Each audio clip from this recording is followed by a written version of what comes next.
It's killing more people in the U.S. than gun violence or car accidents. The opioid epidemic is the deadliest drug overdose crisis in U.S. history. And for many people, it begins with a pill from a doctor meant to manage pain.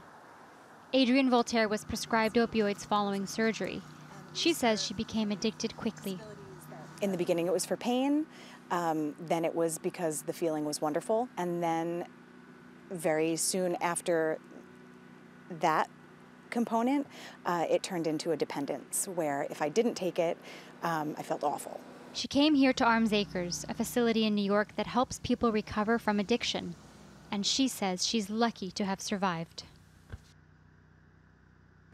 I don't know a single person in my life who has not been touched by it in one way or another, or doesn't know of someone who has had an overdose or who has died. The opioid market is a multi-billion-dollar industry worldwide, and the U.S. leads it with over half of its share of users. The most recent data from the Centers for Disease Control and Prevention in 2017 show that more than 70,000 Americans have died from overdoses, and most of those deaths were caused by the synthetic opioid fentanyl. The high death rate prompted U.S. President Donald Trump to declare a national public health emergency. It allows the government to move quickly and with less oversight to respond to health problems in the country. One option is to open safe injection sites where people can take opioids in a controlled environment, limiting the risk of overdose. But this has raised both legal and moral objections here on Capitol Hill. Trump has allocated $3 billion a year to fighting the opioid crisis, but little has been done so far to change government policies.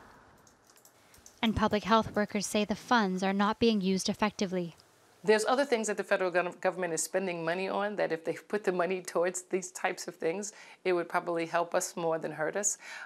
Can they do more? Absolutely. I always think that the federal government can do more to assist programs.